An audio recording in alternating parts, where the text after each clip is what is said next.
How are you? Welcome. My name is Rusty Humphries, and this is the Rusty Humphries Rebellion. Tonight, sad night, the passing of former First Lady Barbara Bush. We're going to play some of her biography. A lot of people don't remember who she is. It's been a while since she was First Lady, and a lot of y'all youngsters have no idea who maybe she is. She's just that one old lady that's always looked like an old lady, or kind of looked like George Washington. Well, there was a little bit more to her than that. Do me a favor, would you please check in? I want to say hello to you. I want to make sure that you're there. I want to know who you are, where you're deplorable from. And then we're going to just play an old biography of Barbara Bush tonight. And throughout the program, comment. I want to know your thoughts. We're going to watch this program together and kind of remember why Barbara Bush was a great First Lady, and she was. Shane is here, Bonnie's here, Terry's here, the lovely Terry, Patricia, rest in peace, she says, from North Carolina. Janet, also from North Carolina. Mary is there. Good evening, Rusty. She says it's a beautiful day in California. Mike says she should rest in peace. She's a very nice lady. I agree with that. Michael is there. Linda said I liked her, but not her husband. Another Linda checking in from Oregon. Hi there. Tamara is from Wisconsin. Sean is a deplorable from Missouri. Ben is a worldwide Navy deplorable. I'm not going to waste a lot of time tonight. You don't need to hear from me. You don't need to know much of my yapping tonight. Carl's there. Jeff Laura Bush has been his favorite First Lady so far. Linda's from Missouri. Daniel says, I agree, Mrs. Bush was my favorite. Barbara Bush, Carol loved her. Steve is the checking in from Wyoming. So let's just get to it. A biography on Barbara Bush. And I'm going to share it with you here on the Rusty Humphries Rebellion. Barbara Bush is real and authentic. Miss Frank, we call her, and literally. And that is, I think, why people really love her, because what you see is what you get. Being a political wife might look easy, but it's incredibly hard work. She's always represented the country, I think, with great distinction. You have to be interested in what's going on in the country. She was always very conversant with everything that was going on and interested in it. She is resilient. She is very resilient. She's been broken many times, but she comes back every time. She is an icon in the world of literacy and has just done unbelievable work. To this day, she's their biggest hero.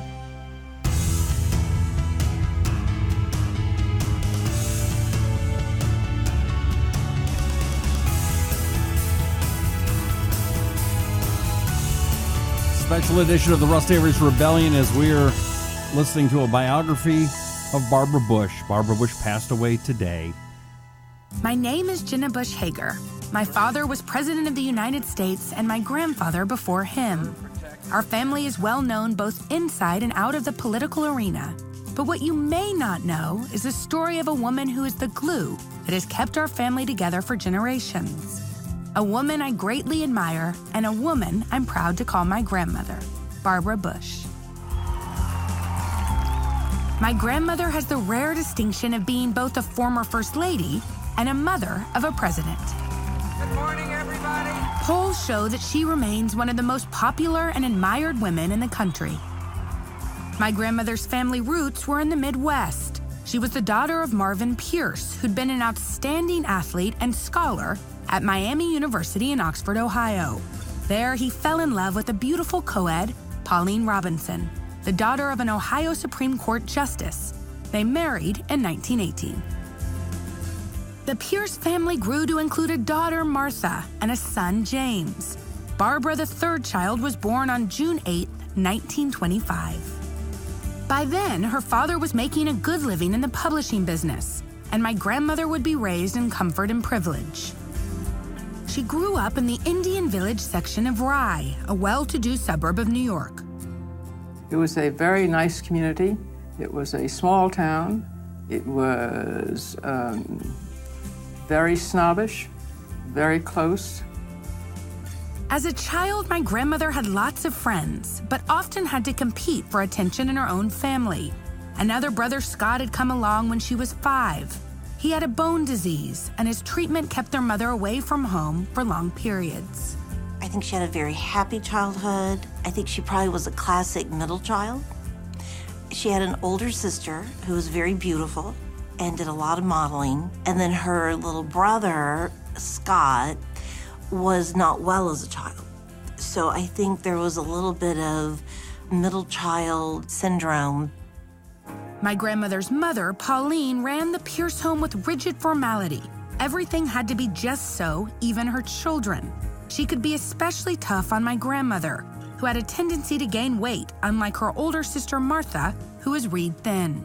She tended to favor the older sister, Martha, and was sometimes irritated with Barbara, who was chubby and outrageous in her personality. She would, at the dinner table, she would say, "Eat up, Martha, not you, Barbara."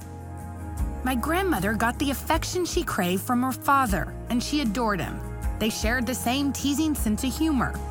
Marvin Pierce worked at McCall's magazine and eventually became president of the McCall's publishing empire. The magazine extolled the virtues of the traditional family and seemed to mirror the comfortable lifestyle the Pierces enjoyed. Pauline Pierce made sure that her children were schooled in all the social graces. They took dance classes and also learned to swim, play tennis, and golf at the local country club.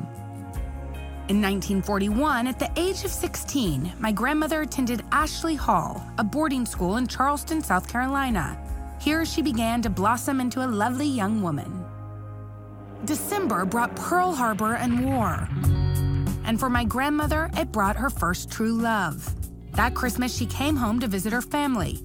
She went to a formal dance at the Round Hill Country Club in Greenwich, Connecticut, and was introduced to a tall, handsome young man from Andover, the exclusive prep school. His name was George Bush, but his friends called him Poppy. He never forgot his first meeting with Barbara. She was from Rye, and she had on a green and red dress, and I thought she was very beautiful, and she was very popular. Everyone wanted to dance with her, and so I got somebody to introduce me to her, and that was it. But it was love at first sight. I'm not sure it was totally that, but it's about as close as you get. For my grandmother, there was no question that she had met the man she wanted to spend the rest of her life with. My grandfather, George Bush, had been born into wealth and position. His father, Prescott Bush, was a partner in a powerful Wall Street firm. His mother, Dorothy, was the daughter of a successful stockbroker. He was socially desirable, and my grandmother's family liked him right away. When my grandfather graduated from Andover in 1942, he joined the Navy at 18 years old. George Bush was very patriotic, and after Pearl Harbor, he wanted to get involved, and so he joined the Navy, and he was made an aviator, and he was the youngest in American history. He kept a photograph of my grandmother holding her mother's terrier over his bunk at his North Carolina training camp. They continued their courtship through their letters. In the summer of 1943, my grandfather took my grandmother to his family's vacation house in Kennebunkport, Maine, where the two became secretly engaged. The Bushes took to my grandmother and immediately nicknamed her Bar. She, in turn, began to develop a warm, close relationship with my grandfather's mother, Dorothy. In fact, the kind of relationship she'd never had with her own mother. Mrs. Bush was a spectacular person. She had very high energy. She took extraordinary care of her husband and her children. She was extraordinarily loyal. And Barbara took a lot of her attributes and made them her own. At age 18, my grandmother went off to Smith College, but had little interest in her studies. Mrs. Bush only went to Smith 1 year, and she said she was a terrible student because all she could think about was George Herbert Walker Bush. She was so in love. My grandfather was now stationed in the South Pacific, flying a plane he named Barbara. Then in September of 1944, he was shot down near the Japanese-held island of Chichijima. My grandmother later found out that he was the only member of his crew to survive. He refused to take leave and returned to his squadron, where my grandmother's letters kept him going. I remember the great joy, the great lift in my heart of getting letters from her or from my parents. And again, it probably seems a little romantic or a little old-fashioned, but it meant a huge amount. My grandfather finally came home in 1945. He and my grandmother were married on January 6th at the First Presbyterian Church in Rye, New York. Like many wartime marriages, they were young and in a hurry. The world was an uncertain place. Still, my 19-year-old grandmother and my 20-year-old grandfather had the blessing of their families. They were more than acquiescent. I think they got enthusiastic about it, as did my parents. They thought we're very young, but what the heck? Marriage is lasting. In August of 1945, the war ended and my grandfather was accepted at Yale University. He and my grandmother moved to New Haven. He became a big man on campus, Phi Beta Kappa, president of his fraternity, and captain of the baseball team. She worked at the Yale Co-op. On July 6, 1946, my grandmother gave birth to her first child, my father, George Walker Bush, and my adoring grandparent quickly made him the center of their universe. Having a child presented new responsibilities, but when my grandfather graduated from Yale in 1948, he didn't want to be a stockbroker like so many of his family. My grandfather felt he wanted to do something different with his life. The oil business was booming in Texas, and that appealed to him. So off they went. In 1948, my grandparents and their young son left for the hot, dry, working-class town of Odessa, Texas, and a new life unlike anything they had ever known before. Okay, well, we are watching, how you doing? This is Rusty Humphries, and we are watching the biography of Barbara Bush. And, today she passed away. It's very, very sad. Gordon says she was one of the best first ladies around. Rest in peace. Sandy loved Jackie Kennedy, but will miss Barbara Bush. Daniel says, sending prayers to the Bush family of their loss of Barbara Bush and First Lady from the race capital of the world, Indianapolis. Rosa said she was a great lady, and she will be missed. Maureen said her favorite First Lady was Barbara Bush. Laura Bush, Kara checking in saying, hello, gang. Walter says, we love you, Barbara Bush. Do me a favor. Would you please share this video? Let's make sure people see this and know who Barbara Bush was and why they should mourn the loss and passing of her. And the truth is that I can't imagine President Bush not being close behind, unfortunately. He doesn't look very well at all. I actually saw a picture of her just from the other day, and she kind of looked pretty good for her age. So, anyway, Barbara Bush passed away. Doris says, my sympathy to the Bush family. She was a lovely lady. And let's see here. Sue is praying for her family. Jean says she was lovely. Rest in peace. Melinda says love and prayers sent up to the Bush family. Claudia says our world has lost a wonderful First Lady. Rest in peace, Mrs. Bush. God bless the family. Kelly checking in from North Dakota. Let's get back to the program here. Biography of Barbara Bush here on the Rusty Humphries Rebellion. We're just waiting for it to kick in. Here we go. Grandparents George and Barbara Bush, still not much more than kids themselves, left family and friends behind to set out on their first great adventure together. In 1948, they took off for the oil fields of Texas, where my grandfather hoped to make his fortune.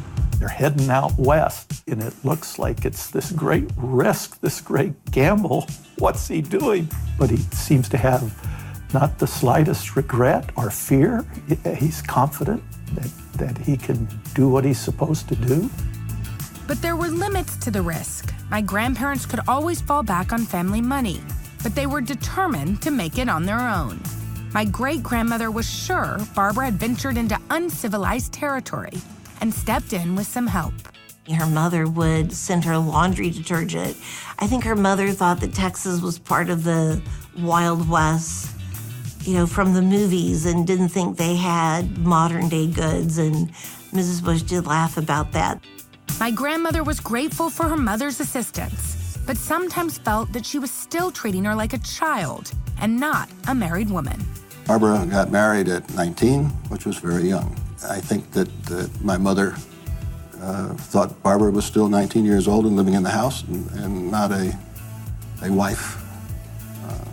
So that might have been a conflict of sorts. But the truth of the matter is my mother died so soon thereafter that there was no resolution of that. In September of 1949, my great-grandparents were driving from their home in Rye to the train station.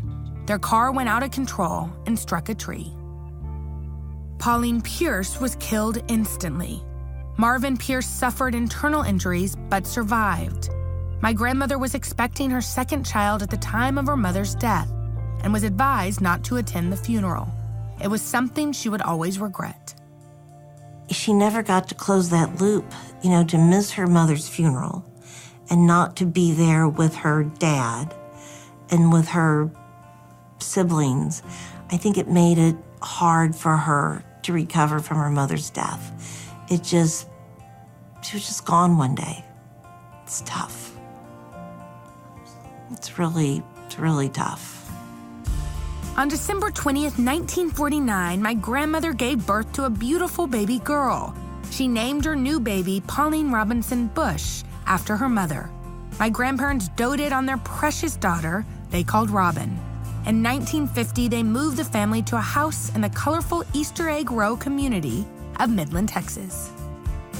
We had a blue house, and great friends, the Richies, had sort of a purple house, and someone else had a yellow house. And we paid $8,000 for that house.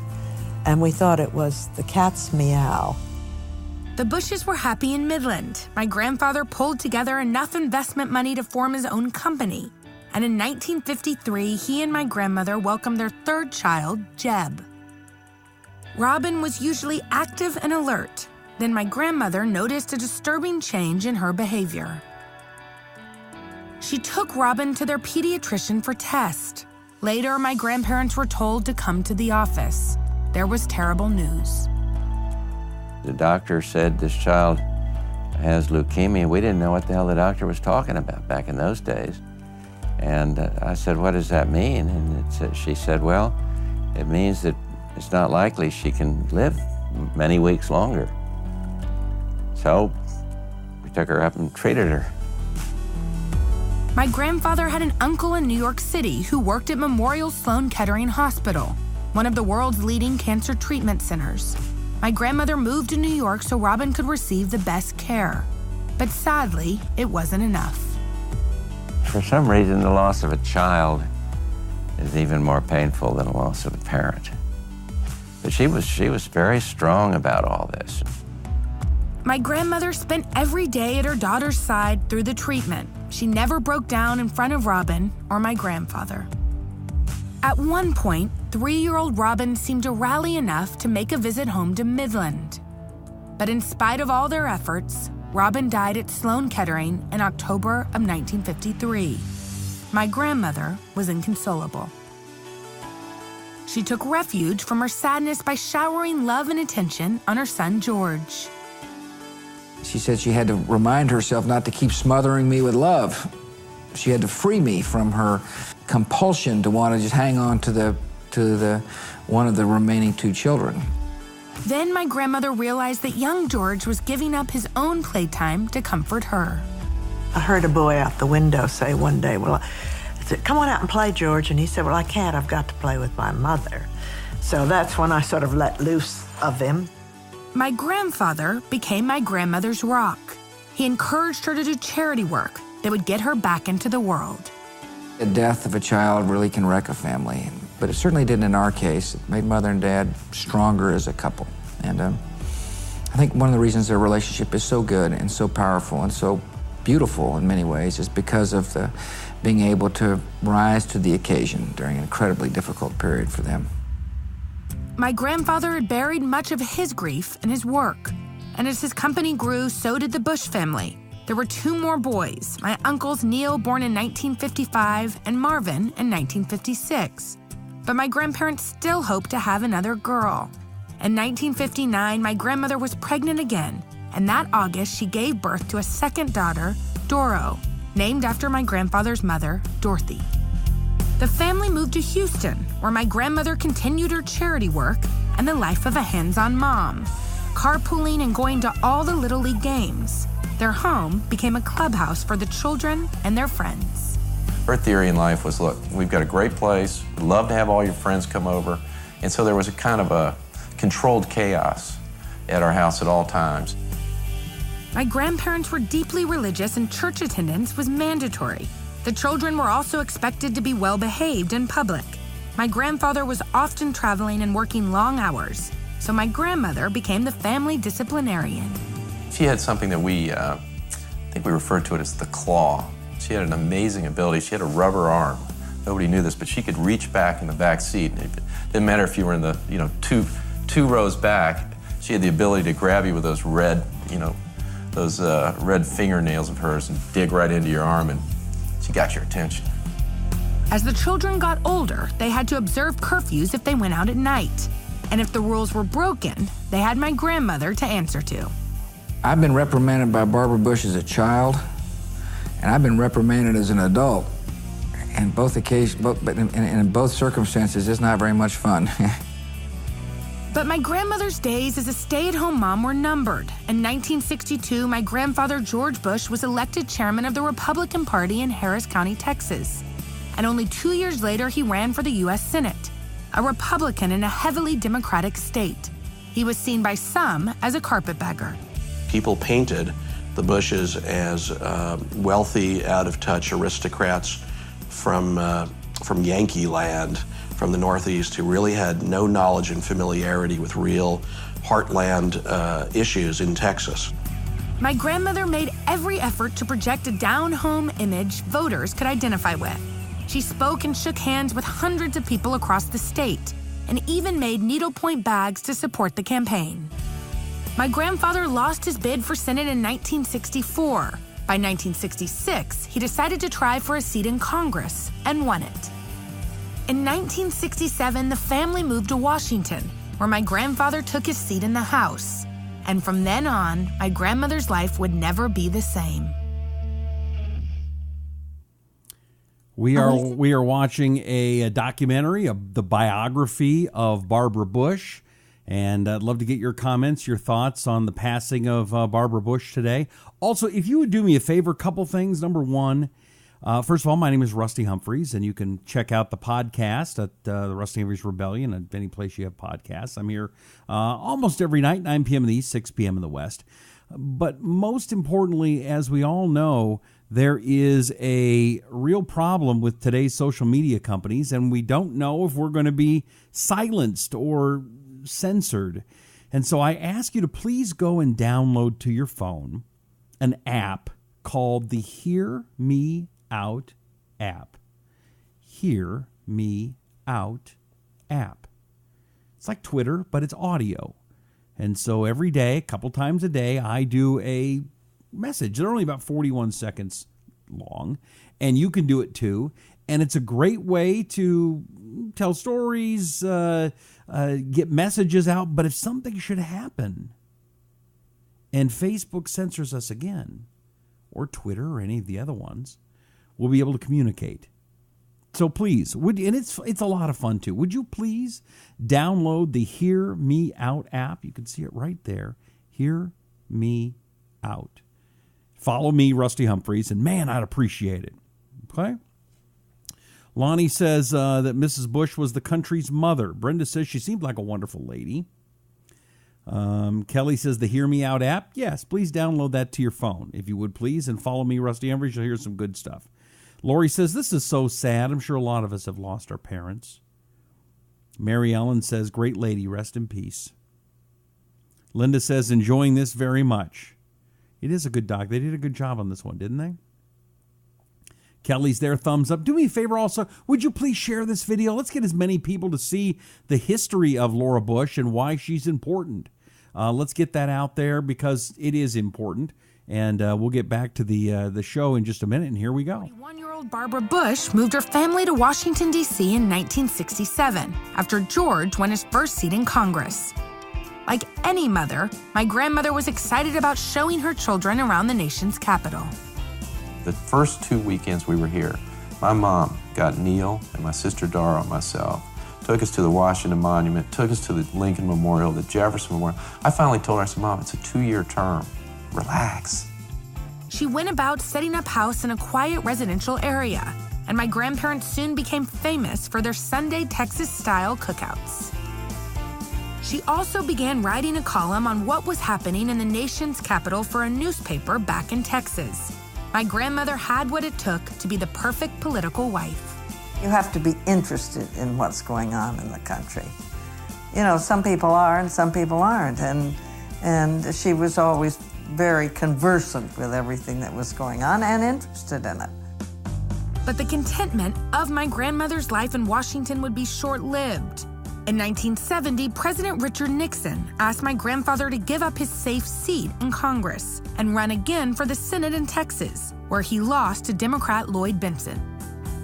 Now out of a job, my grandfather lobbied Nixon for an appointment as a U.S. ambassador to the UN and got it. It meant another move, this time to New York, where my grandmother's new home was in the fabled Waldorf Astoria Towers. Her social ease and skill at entertaining made her popular with foreign dignitaries. Mrs. Bush was born and raised in a world where manners mattered. And we're not just talking about which fork to use and which spoon to use, but really being interested in other people and what they have to say and what they think. And that's the essence of personal diplomacy. The Bushes are just a friend-making machine. They make friends wherever they go. So if it was Texas oil country, Midland, they had friends in the backyard. If it was suburban Washington, D.C. and Congress, they had friends in the backyard. And when there was no backyard and it was New York City, all of a sudden the whole world was their friends. And they made friends from the UN delegations from all over the world. But the pleasure my grandmother took in her successful tour of duty in New York was cut short. In 1973, my grandfather was recalled from his UN post by Richard Nixon. The Watergate scandal was gripping the country, and Nixon asked him to take over the Republican National Committee. She now had cause for concern that defending the administration could damage her husband's career. There's a lot of national skepticism about where the Republican Party was headed under Richard Nixon, who was a close ally of her husband and the family. The Bushes were, in essence, front and center Republicans, and a lot of these moments in time really affected them. In August of 1974, Richard Nixon resigned in disgrace and Gerald Ford took over as president. He offered my grandfather several diplomatic posts, and he took the most demanding assignment, head of the U.S. Liaison Office in Beijing, China. My grandparents took lessons in Chinese and immersed themselves in all aspects of Chinese culture. Their time in China would also be like a second honeymoon. My mom loved China for a variety of reasons. One is that it was a great time for she and my dad to really get together. They explored on the weekends on their bikes. I think it was a pretty romantic period for them. They had a great time together. But the idyllic tour of duty in China was over too soon. In 1975, President Gerald Ford asked my grandfather to come home and take over as director of the CIA. My grandfather had political ambitions, but heading up the CIA, a position considered to be a political graveyard, was not one of them. And to make a difficult decision even harder, it was a tumultuous time for the CIA because of its involvement in Watergate and Vietnam. The last thing my grandparents wanted was to put their children through another Watergate. But in the end, he accepted President Ford's offer. My grandfather was sworn to secrecy, and for the first time, my grandmother was not part of his work. Their children were all away at school. At the age of 51, my grandmother had an empty nest. Barbara couldn't share this part of his life. This was a period that was very tough for her and a period of depression. And in retrospect, Mrs. Bush writes about in her book, she also thinks that a lot of this was menopause. She didn't connect the dots then. And she talks about how he held her at night and she would weep. And he encouraged her to get help. And she didn't. And she did think about suicide. When she put that in her book, people really reacted to that. The depression lasted 6 months, and when my grandmother emerged from it, she learned a hard lesson. I think it was a good thing to happen, because now when I hear about depression, instead of saying, oh, pull yourself together, which is what I used to think, I now think, well, that's tough, and you got to get help. My grandmother slowly returned to her old self, and when my grandfather decided to make a run for the White House in 1979, she was back on the job. She had not lost her touch with the public. Barbara Bush is a terrific retail politician, hand to hand, smile to smile. She has a remarkable capacity to make you feel as though you're the only person in the room.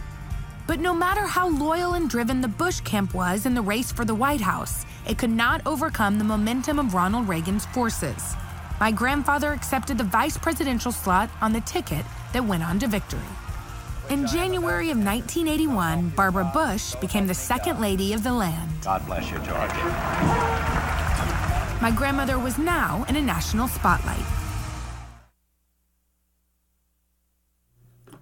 All right, we are watching the documentary of the biography of Barbara Bush, and I'm encouraging you, please, to comment. Who was your favorite First Lady? Maybe some thoughts of the former First Lady Barbara Bush as she passed away today at 92 years old. It is a sad day for America. She did do a lot for the country. She was a popular First Lady. Democrats and Republicans loved her. Naning says, I liked all the Republican First Ladies and Jacqueline Kennedy. This is after President Reagan's era. Andrea says, rest in peace. Kathleen says, this is such a lovely tribute to a lovely lady. She was a real lady. Thank you. I'm glad you like it. And we're trying to play as much of this biography as we can. And it looks like it's back here on the Rusty Humphries Rebellion. Sharp contrast to that of chic and diminutive Nancy Reagan. Even our family members suggested that she change her look. Once we had an uncle who said to her when I became vice president, she ought to dye her hair brown or red or do something like this. And she goes, this is ridiculous. This is stupid. I'm what I am. My grandmother's looks, in fact, gave her a unique advantage over the fashion-conscious Nancy Reagan. And her signature pearl necklace and silver hair went on to become her trademark. The Bushes and Reagans may never have been very close, but my grandparents forged lasting friendships with foreign heads of state. As the wife of the vice president, my grandmother logged hundreds of thousands of miles representing U.S. interest abroad. Being a political wife might look easy, but it's incredibly hard work because so much of the diplomatic work in politics at home or abroad is done socially in personal and intimate settings where the stakes are very high. She's always represented the country, I think, with great distinction. Back home, she took on a cause that became a personal crusade: literacy. She believed very early on that if more people could read and write and comprehend, this country would be a whole lot closer to solving so many of its social problems. Barbara Bush is real and authentic, and she cares about literacy, and she loves books. She genuinely loves books. So she wasn't going to do something for political effect. She was going to do what she liked. Learning how to read can change your life, can change the world. My grandmother made her own splash in the literary world with her first book, Seafred's Story. Her dog's view of the world earned an impressive $100,000 for literacy programs. If he weren't the vice president's dog, he might not have found a publisher quite so easily. I understand that. And we wouldn't have let him do that if he hadn't been giving the money to charity. My grandmother proved an extremely popular second lady and was seen as an asset for the 1984 re-election campaign. The Reagan-Bush ticket went on to win by a landslide in the November election. But by the late 1980s, my grandmother was facing some trying times. In 1986, my Uncle Marvin was found to be suffering from colitis and almost died. Then my grandfather had to defend himself and the actions of the Reagan administration in the Iran-Contra Arms for Hostages affair. Once again, my grandmother had grave concern about any hopes her George had to be president. However, he came out of the Iran-Contra investigation with his prospects sufficiently intact for a move up. In 1988, at the age of 63, she was already a grandmother many times over, and back on the campaign trail, helping my grandfather in his quest to become the President of the United States. Michael Dukakis mounted a fierce battle against my grandfather for the nation's top office. We've seen a campaign of distortion, of misrepresentation, and of outright lies now for many, many months. My grandmother's years of experience in the political arena had not made attacks on my grandfather any easier to take. But when it was all over, George Bush was elected and became the 41st President of the United States by a wide margin. So help me God. Congratulations. Thank you. My grandmother quickly defined her own image as First Lady. Please notice the hair, the makeup, designer clothes.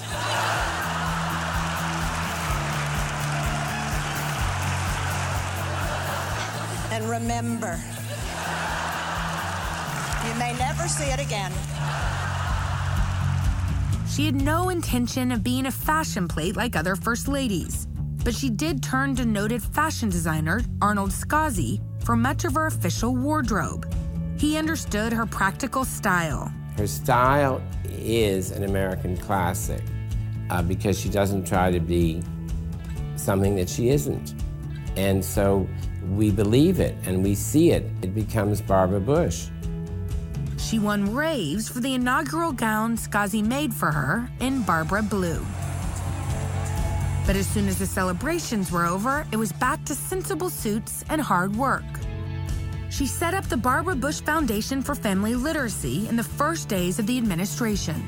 She also made a personal vow to do something every single day to make a difference. And her second book, A Portrait of the White House as Seen from Her Dog Millie's Point of View, brought a windfall for my grandmother's literacy projects. This was in the days before we used the term going viral, but Millie's book, and I don't know what the term was then, it went viral. People loved that book. It made $1 million. And President Bush did love to joke about, I'm the President of the United States and my dog is making more money than I am. Then, at a time when the U.S. was still very ignorant about AIDS, my grandmother visited a home for infants infected with the disease called Grandma's House. She held the infected babies and even hugged a gay man with the disease, all on camera for the world to see. Her appearance helped shatter the myth that you could contract HIV through physical contact. My grandmother proved she was a caring and hands-on First Lady, and there was so much more she wanted to accomplish while she was at the White House. All right, we are watching a biography of Barbara Bush, who passed away today at 92. And I'm encouraging you, please, to share this video, if you would, please. And if you would, share the video, comment. We want to know what it is you thought about Barbara Bush and how important she was to your life or to your memory. Maybe you don't even remember Barbara Bush. I mean, that was a long time ago for some folks. So I encourage you to comment, to share the video. Let people know what it is that we've lost today. Harvey says she was first class all the way. Alicia says, rest in peace, Barbara Bush. Carrie says, blessings to the Bush family. Peace be with the remaining members of the family. God bless you. Linda says, thank you. Lori says, isn't it amazing that this beautiful lady is loved by so many? Judy also says, rest in peace. Glenn says, his emojis, but it's sad from Texas and the U.S. Frida says, rest in peace, Barbara. You were the best First Lady ever. Betty Sue says, one classy lady. Kelly says, she was a fun lady. It just warms my heart to see this. Jackie, God bless the Bush family. Barb says, rest in peace, Barbara Bush. In thine heavenly Father's house, amen. Jane, God bless them all. She's at peace and is also with her family. Nice to be able to be in both places. Dolores, God has gotten another beautiful angel. Rest in peace, Barbara Bush. Vicki, rest in peace, Miss Barbara. You've earned your place in heaven. Lori said she was a beautiful lady. Linda, Jenna is doing a great job. Yes, Jenna Bush is doing the voiceover for this documentary. She did a fantastic job on it. You're absolutely right. Jonathan says she's one of the greatest first ladies ever. And let's get back to the documentary here. Would see triumphant change in the world with the end of the Cold War. But there was still international turmoil. In 1989, the U.S. invasion of Panama and the arrest of dictator Manuel Noriega, then the Gulf War. In November of 1990, my grandparents spent Thanksgiving in Saudi Arabia. They visited some of the thousands of American troops who'd been sent to drive the Iraqis from Kuwait. The Gulf War was hailed as a victory for Allied forces and the Bush administration. The troops came home to a warm welcome. George Herbert Walker Bush is president. It doesn't get a lot of credit for this, but the coalition he put together to go into the first Gulf War is unprecedented in world history. He practically had the whole world united. And those relationships that he built, they came from those informal gatherings that Barbara Bush organized, where diplomats became friends and later became prime ministers and advisors to kings. My grandmother was now thoroughly enjoying her role as First Lady and had come to think of the White House as a real home. She had seen her husband's popularity soar with the victory in the Gulf War. My grandfather looked like a shoo-in for a second term. But in 1992, a young Bill Clinton seemed to have captured the imagination of voters and the momentum in the polls. That November, my grandmother watched as her George was defeated. She was deeply disappointed, but she rallied the family and staff to move on.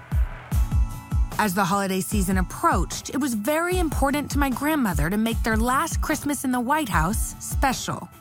And it was. In January of 1993, my grandparents said goodbye to Washington and headed back to Texas. My grandmother now wanted as normal a life as possible. Real privacy was hard to come by after years in the spotlight. She flew to Houston almost immediately to find a place for them to live and decide where they were going to live. And she just got to work immediately. I was in awe of her, how she manages to do that, how just both of them are like that. They don't believe in looking back. You just keep going forward. My grandmother continued her commitment to literacy projects, raising millions of dollars for the cause. But she was also able to spend more time with the family.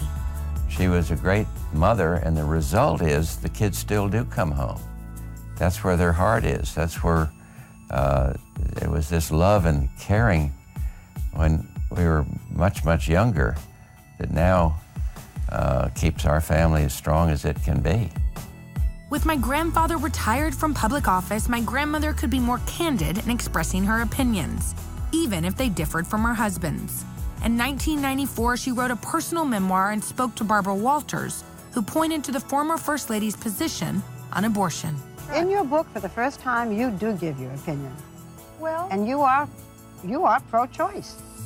I think that's right. And that comes as no surprise to George Bush. By 1998, the Bush family had made a major political comeback. My dad and uncle had run successfully for public office. My father won his second term as governor of Texas, and my uncle Jeb was now governor of Florida. So when Jeb and George decided to run for governor, I think my mom was really kind of had mixed emotions. It was like, oh, no, not again. Are you serious? Why go through this, boys? Do you realize what it's like? And then on the other side, there's just enormous pride. And when my father became the Republican nominee in the 2000 presidential race, my grandmother was on the front lines. If you're running for office, you want Barbara Bush. You want her out there showing up at your rally, and you want her working the room. You want her name on your leaflet that you're mailing out to potential fundraisers. When people saw that it was correspondence, it was a phone call, a bit of inquiry from Barbara Bush, they were going to be prone to take this guy seriously. The race against Al Gore turned out to be one of the closest in American history. But in the end, my father, George W. Bush, was declared the winner. And on January 20th, 2001, he was sworn in as the 43rd President of the United States. So help me God. Congratulations. This was just overwhelming for both Barbara and me, just totally overwhelming. And again, the emotional moment was when he hugged us after taking the oath of office. That day, my grandmother became the first woman in almost 200 years to have been a president's wife and also the mother of a president. But whether the election of my father was political redemption for the family, or as some saw it, the restoration of a dynasty, my grandmother had what she always wanted: more time to be with her George. As time goes along, they seem to find more and more things they have in common. They love doing things together. Kennebunkport in Maine, we have a sundial, and on that sundial it says, "Grow old along with me, the best is yet to be." Now they just seem to be going along at the same pace, and I think it's wonderful. I really do. We are watching a documentary, a biography on Barbara Bush, who passed away today at 92. One more segment of this particular show, and then we'll be done. Do me a favor, would you please? Would you please share this video? Let's let as many people as possible get to know a little bit about Barbara Bush and who she was. You know, there's so many young people who weren't around when Barbara Bush was the First Lady. So let's make sure as many people as possible can see this. Here, let's get back to it. In her 80s, her health became front-page news. Although she understood that the health of a former First Lady was newsworthy, she never wanted to make a fuss. Thanks to her unwavering strength, she bounced back each time. I'm amazed at how long George and Barbara Bush have lived and how they have triumphed over the physical ailments that they've had in their lives. And it has to be because they are enjoying the story as it unfolds. It's one of the most amazing stories in all of American history. My grandparents are living life to the fullest, splitting their time between Texas and Kennebunkport. They still entertain friends and family and are famous for their taco Sundays. Now great-grandparents, the family continues to grow, and she is at the center of it all. Not only does she keep up with all of her grandchildren and great-grandchildren, she continues to support literacy and make public appearances. In 2013, my grandmother joined Michelle Obama and former First Ladies Laura Bush, Hillary Clinton, and Rosalind Carter for the opening ceremony of Dallas's George W. Bush's Presidential Library and Museum. That same year, her second autobiography, Reflections: Life After the White House, was released. In 2014, my grandmother celebrated the 25th anniversary of the Barbara Bush Foundation for Family Literacy. She is an icon in the world of literacy and has just done unbelievable work. To this day, she's their biggest hero because she really was the first person of any kind of celebrity to embrace that issue. In January of 2015, it was time for my grandparents to celebrate a milestone: 70 years of marriage, the longest marriage of any former president and First Lady in U.S. history. They are just still so in love after 70 years. They have been at the top and they've been at the bottom. But the Bushes just always seem to get past everything. They believe in prayer and they have a very deep faith. Humor has gotten them through so much in life. And they don't believe in feeling sorry for themselves. It's a huge lesson learned. Life happens, and you take sort of your bad licks, and again, they have suffered some of the worst, and you move on. As the race for the 2016 presidential election geared up, curiosity grew. Will our family occupy the White House again? If my grandmother has anything to say about it, we will. What mother wouldn't be delighted? She supports Jeb and had all along. She'd often thought he would make a great president. She was first lady to one president and mother of another. She is a tireless advocate of literacy and admired for her warmth, resilience, and keen wit. Now in her 90s, my grandmother Barbara Bush is a fine example of someone who has lived life to the very fullest, and she continues to do so with absolute vigor alongside her children, grandchildren, great-grandchildren, and her husband of 70 years. To celebrate her 90th birthday, my grandmother's best-selling autobiography, Barbara Bush, a memoir, was re-released, this time featuring heartfelt essays from all of her children. As we conclude my grandmother's story, here are a few words from each of them. Growing up, my siblings and I had a front row seat at one of the greatest love stories that ever existed. My parents can't get enough of each other. Their love has grown stronger with each passing year. Together with our father, she has given us the love and lessons we need to make our way in this complex and wonderful world. My mother brings color to the world each day with her imaginative comments, her authentic style, her passion for literacy, and her unwavering loyalty. Mom taught me how to laugh, how to see irony, how to verbally joust. She had a doormat in our home in Houston that said, "Birds fly high because they take themselves lightly." She always took her duty seriously, like that of First Lady, but never herself. It is a blessing to have a strong, stable, loving, witty mother in my life. She fills my heart with joy and blankets me with unconditional love and support. If every family were led by a Barbara Bush, the world would be a much better place. What an excellent biography documentary on Barbara Bush. A lot of stuff I didn't know either. So do me a favor if you would. My name is Rusty Humphries. I'm here just about every night, 9 p.m. in the East, 6 p.m. in the West. And if you would share this show, this documentary, so that more people can know about the life of a First Lady that we lost today. It was a long time ago for some people. Some people weren't around who are adults now when Barbara Bush was First Lady. So it's important that we remember our history. It's important that we remember those people who did a great deal for our republic. So if you would please share the video, comment, give some thumbs ups right now. Would you please give some thumbs ups and some hearts right now? As many as you can, thumbs ups and hearts. Let's let Facebook know that this was a good and important show. They only know it if you give it the thumbs ups and the hearts, and that if you share it and you comment. Please do that, would you please? Let's see here. Walter said she made good job in her life. Rest in peace. Kenneth said, God bless her. What a awesome marriage. 70 years. Valerie, so sorry for the Bush family. Now she will see her baby Robin again. Rest in peace. Rod said she was a good First Lady. Julie said, Mrs. Bush, so sad. What an amazing woman. Bobby says, remember, First Ladies go a long way back. At one time in history, they backed their husbands, and it was just that about that. Some fixed needed things in the White House I can understand, but not making major decisions. My First Lady was Mamie Eisenhower. My first vote was for Ike.